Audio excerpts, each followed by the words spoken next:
नमस्कार प्रिय दर्शकों, स्वागत है आपका शास्त्रीय ज्योतिष के इस चैनल पर जिसका कि नाम है ज्योतिष रहस्य। प्रिय दर्शकों, शनि से प्रायः अक्सर हर कोई व्यक्ति डरता है। हर किसी की जिंदगी में प्रायः शनि की साढ़े साती अवश्य आती है और एक समय ऐसा आता है जब शनि व्यक्ति को अपने कर्मों का फल देने अवश्य आते हैं। इसके लिए लोग अनेक प्रकार के उपाय करते हैं, जैसे कि कुत्ते को रोटी आदि खिलाना, जिसका कि शास्त्रों में कोई वर्णन नहीं है। इसलिए कई बार जो है उपाय करने के बावजूद भी उन्हें उत्तम फल की प्राप्ति नहीं हो पाती है। आज हम आपको शास्त्र प्रमाणों के साथ शनि से संबंधित अनेक कथाएं बताएंगे जो हमारे प्राचीन ग्रंथों में आई है। इसके अतिरिक्त हम आपको शनि के लिए ऐसे उपाय भी बताएंगे जिनका वर्णन हमारे ग्रंथों में आया है, ताकि आप निश्चिंत होकर के उन उपायों को कर सकें और आप यह आश्वस्त हो सकें कि इनका शुभ फल आपको अवश्य मिलेगा। तो चलिए सबसे पहले हम आपको ले चलते हैं पद्म पुराण में। देखिए, पद्म पुराण जो है वह गीता प्रेस से प्रकाशित तो होती है, लेकिन वह संक्षिप्त ही प्रकाशित होती है। चौखंबा से बहुत ही अनेक खंडों में भी यह प्रकाशित होती है विस्तार में, लेकिन उसका PDF जो है हमें उपलब्ध नहीं होता। खैर, यह संक्षिप्त पद्म पुराण का जो है PDF वर्जन जो है आप हमारे वेबसाइट hindibooks.guru से डाउनलोड कर सकते हैं। तो इसमें यह प्रसंग आता है, जैसा कि आप स्क्रीन पर भी देख पा रहे होंगे, कि एक बार दशरथ जी को पता चलता है कि उनके राज्य में बहुत बड़ा जो है दुर्भिक्ष पड़ने वाला है। वह दुर्भिक्ष जो है अकाल जो है 12 वर्षों के लिए पड़ेगा।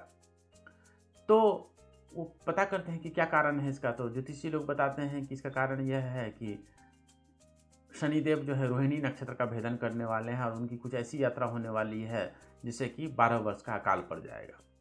तो दशरथ जी बहुत चिंतित हो जाते हैं, क्योंकि हमारे रामचरितमानस में कहा गया है कि जासु राज प्रिय प्रजा दुखारी, सो नृप अवश्य नरक अधिकारी। अर्थात जिस राजा के राज्य में प्रजा दुखी हो वह राजा अवश्य ही नरक का अधिकारी होता है। इसलिए वो बहुत चिंतित हो जाते हैं दशरथ जी, और वह रथ से अपने जो है आकाश मार्ग की ओर चल पड़ते हैं और शनि के सामने जाकर के अपना धनुष बाण तान के खड़े हो जाते हैं। शनि जो है उनके इस उद्योग से बहुत प्रभावित होते हैं और उन्हें वरदान देते हैं कि बोलो जो मांगते हो मैं दूंगा। तो दशरथ जी बोलते हैं कि आप जो हैं ये संकट भेद न करें, आप रोहिणी नक्षत्र का इस प्रकार से भेदन न करें और पृथ्वी पर जो है कभी भी इस तरह से 12 वर्ष का अकाल न पड़े। तो शनिदेव उनकी बात मान जाते हैं। इस पर दशरथ जी जो है बहुत प्रसन्न होकर के शनिदेव की बहुत अच्छी से एक स्तुति करते हैं। यह स्तुति जो है बहुत ही प्रभावशाली है और शनिदेव के लिए बहुत ही अवश्य करने योग्य है। जब शनिदेव ने इस स्तुति को सुना तो वो बहुत प्रभावित हुए, बहुत प्रसन्न हुए और उन्होंने वरदान दिया दशरथ जी को कि देखो, मैं जिसकी भी कुंडली में पहले, चौथे या मृत्यु भाव में यानी 8वें भाव में चला जाता हूँ उसे मृत्यु तुल्य कष्ट होता है, लेकिन जो कोई भी व्यक्ति आपके द्वारा किए हुए इस स्तोत्र से मेरी आराधना करेगा उसे मैं कष्ट नहीं दूंगा। दशरथ जी तो यह वरदान मांगते हैं कि संसार में कभी किसी को कष्ट ही नहीं हो, लेकिन शनिदेव कहते हैं कि नहीं, ये तो मैं नहीं दे सकता क्योंकि मैं कर्म फल प्रदाता हूँ। हाँ, ये अवश्य मैं कर सकता हूँ कि जो भी इस स्तोत्र से मेरी पूजा आराधना करेगा उसे मैं उतना कष्ट नहीं दूंगा, वो मेरे भय से निर्भय रहेगा। तो यह जो है ग्रंथ और यह स्तोत्र आप डाउनलोड करके अवश्य इसका शनिवार को पाठ करें, आपको शनि के भय से अवश्य राहत मिलेगी। यह दशरथ जी कृत शनि स्तोत्र आप इंटरनेट आदि पर भी खोजेंगे तो आपको मिल जाएगा। तो यह पहला उपाय जो है पद्म पुराण से हमने आपको बताया। अच्छा, अब हम आपको ले चलते हैं भविष्य पुराण में। देखिए, भविष्य पुराण भी गीता प्रेस से एक संक्षिप्त वर्जन ही प्रकाशित होती है। इसका एक विस्तृत वर्जन जो है 3 खंडों में जो है किसी बाबूराम उपाध्याय की हुई टीका जो है वो भी मिलती है। वह भी आप जो है हमारे वेबसाइट hindibooks.guru से डाउनलोड कर सकते हैं। खैर, भविष्य पुराण के उत्तर पर्व में जो है 114वें अध्याय में ये शनिदेव की एक बहुत ही आश्चर्यजनक कथा आई है। दरअसल होता यह है कि एक बार दुर्भिक्ष पड़ता है, काल पड़ता है। उसमें कौशिक नाम के जो है एक ब्राह्मण होते हैं, वो अपने परिवार के साथ कहीं अन्यत्र पलायन कर जाते हैं, लेकिन उनके पास इतना धन संपत्ति नहीं रहता कि बच्चों का जो है भरण पोषण कर सके और अकाल पड़ा रहता है। तो अपने एक बच्चे को जो है वहीं जंगल में कहीं छोड़ के चले जाते हैं। उधर से नारद जी गुजर रहे होते हैं, तो वो जो है बच्चे को देखते हैं, उसे बोलते हैं कि जाओ तुम ऐसा करो, सामने जो पीपल का पेड़ है उसमें जो फल निकलते हैं उसी का तुम भक्षण करो और तुम जो है तुम्हारा नाम आज से पिपलाद होगा। तो वह पिपलाद नाम से जो है वह जो है बालक प्रसिद्ध हुआ। नारद जी ने उनसे ओम नमो भगवते वासुदेवाय का मंत्र भी प्रदान किया और कहा कि विष्णु जी का आराधना करो।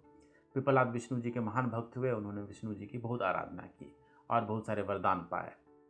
एक दिन पिप्पलाद जी नारद जी से पूछते हैं कि ये मेरे साथ इतनी दुर्दशा क्यों हुई, क्यों मेरे माता पिता छोड़ के चले गए, क्यों इतना कष्ट हुआ। तो नारद जी बताते हैं, और ये भविष्य पुराण की बात है, मैं अपने मन से नहीं कह रहा हूँ, भविष्य पुराण में फिर नारद जी उन्हें बताते हैं पिप्पलाद को कि यह सब जो है शनिदेव की वजह से हुआ है, शनिदेव की वजह से जो है आपको इतने सारे कष्टों को सहना पड़ा। बस पिप्पलाद बहुत क्रोधित हो जाते हैं और क्रूर दृष्टि से शनि की ओर देखते हैं और श्रापवश जो है शनि जो है नीचे ज़मीन पर गिर पड़ता है, एक पहाड़ पर गिर पड़ता है, जिसकी वजह से उनका एक पाँव टूट जाता है और वो पंगु हो जाते हैं। तब बहुत हाहाकार हो जाता है। ब्रह्मा जी आते हैं, वो कहते हैं कि वत्स पिप्पलाद, ऐसे क्रोधित नहीं होते, ग्रह जो है ऐसे नहीं करते, ग्रह जो है वो स्वयं फल नहीं देते, ग्रह तो मनुष्य के कर्मों के अनुसार फल देते हैं, इसीलिए ग्रह पे नाराज होकर कोई फायदा नहीं है। आज जो है मैं तुम्हें वरदान देता हूँ कि शनिवार के दिन कोई भी पिप्पलाद नाम का स्मरण भी करेगा और इस कथा को जो सुनेगा अथवा स्मरण करेगा तो उसे शनि का जो भय नहीं सताएगा। तुम जो है शनि को जो है वापस स्थापित कर दो। मैं यह भी वरदान देता हूँ कि जो 1 साल तक शनिवार का व्रत करे और एक विशेष मंत्र का पाठ करे, उसे भी शनिदेव नहीं सताएंगे। कौन सा विशेष मंत्र? तो ब्रह्मा जी बताते हैं कि पूर्व काल की बात है, निषद देश में नल नाम के राजा हो गए हैं। तो नल दमयंती की कथा बहुत विस्तार से महाभारत में आई है, या उसमें कोई ज्योतिषीय प्रसंग नहीं, इसलिए मैं बहुत ज़्यादा विस्तार से उसे यहाँ नहीं कहूँगा। किसी अन्य चैनल के माध्यम से मैं कभी आपको नल दमयंती भी की कहानी भी बहुत विस्तार से समझाऊंगा। अभी तो आप बस इतना समझ लीजिए कि ब्रह्मा जी कहते हैं कि नल जो है वो एक बार उसके भाई ने उसे जुए में हरा दिया और उसने अपनी सारी संपत्ति नष्ट कर दी। तो एक बार सपने में उसे जो है शनिदेव दर्शन देते हैं और राजा नल बहुत दुखी रहते हैं, क्योंकि उन्हें अपने पत्नी से भी वियोग हो जाता है, सारा धन संपत्ति समाप्त हो जाता है, राज्य से भ्रष्ट हो जाते हैं, उधर बदर की ठोकर खाते रहते हैं। शनिदेव जो है उन्हें सपने में दर्शन देते हैं और एक श्लोक समझाते हैं। तो उस श्लोक का जो है आप भी पाठ करें, तो जो है हर शनिवार को व्रत रखें और उस श्लोक का पाठ करें, और अगर पिप्पलाद की कथा भी सुने या पिप्पलाद की का नाम भी स्मरण करें तो साल भर में जो है शनि के सारे उपद्रवों से शांति मिल जाती है। तो यह प्रसंग भी जो है भविष्य पुराण में आई है, और उस श्लोक को भी जो है आप भविष्य पुराण से देख करके अवश्य पढ़ें, आपको जो है बहुत लाभ मिलेगा। अगर शनि की साढ़े साती या दशांतर दशा आपके कुंडली में चल रही है, आप पीड़ाओं से गुजर रहे हैं, शनिदेव का उपाय करना चाहते हैं, तो ये उपाय बहुत ही लाभकारी है। इन स्तोत्रों का पाठ करना बहुत ही लाभप्रद है। शनि की मूर्ति को जो है तेल के साथ अगर आप दान करते हैं तो वह भी जो है बहुत ही लाभप्रद भविष्य पुराण में कहा गया है, इसलिए यह उपाय भी आप अवश्य करें और शनिदेव को कम से कम इस स्तोत्र से पाठ करके उन्हें प्रसन्न करने का प्रयास अवश्य करें। चलिए चलते चलते हम एक तीसरी कहानी भी आपको सुनाते हैं, जो कि रामचरितमानस के सुंदरकांड से है। देखिए, रामचरितमानस के सुंदरकांड में जब हनुमान जी लंका जला रहे होते हैं तो वहाँ एक पंक्ति आती है, उलटी पलटी लंका सब जारी, कूदी परा पुनि सिंधु मझारी।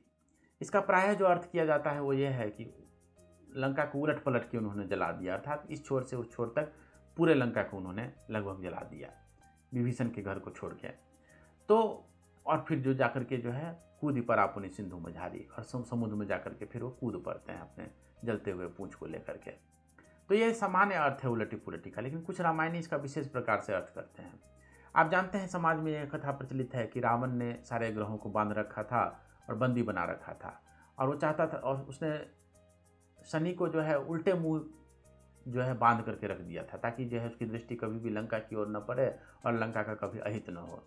तो हनुमान जी ने उसे बंदी गृह से मुक्त किया और उस उल्टे पड़े हुए शनिदेव को जो है उसने सीधा कर दिया हनुमान जी ने मुक्त करके। तो इसलिए उलटी पलटी, जो उल्टा हुआ पड़ा हुआ जो शनिदेव थे उसको उसने पलट करके सीधा कर दिया, और तब लंका सब जारी। यह भी कुछ रामायणी इस चौपाई का अर्थ करते हैं। तो इसीलिए शनिदेव की प्रसन्नता प्राप्त करने के लिए लोग हनुमान जी की आराधना करते हैं और सुंदरकांड का पाठ करते हैं। शनिवार को समय निकाल करके आप सुंदरकांड का पाठ अवश्य करें, आपको शनि के समस्याओं से अवश्य निजात मिलेगी। प्रिय दर्शकों, यह हमने अनेक ग्रंथों के आधार पर, शास्त्र प्रमाणों के आधार पर शनि से संबंधित अनेक कथाएं और उपाय आपको हमने बताए। हर ग्रह से संबंधित दान हमने पहले ही आपको अनेक शास्त्र प्रमाणों के आधार पर जो है ज्योतिषरहस्य.org पे पहले ही बताया है। वहाँ जाकर के आप उन दानों को भी देख समझ सकते हैं। शनिदेव के लिए तिल आदि का दान करना, तेल का दान करना जो है शास्त्रों में बहुत ही अच्छा कहा गया है। हमने जातक सारदीप, जातकाभरणम आदि अनेक ग्रंथों के आधार पर जो है हर ग्रह के उपाय बताए हैं, जो आप वहाँ जाकर के देख सकते हैं। उसका लिंक भी हमने डिस्क्रिप्शन में दे दिया है।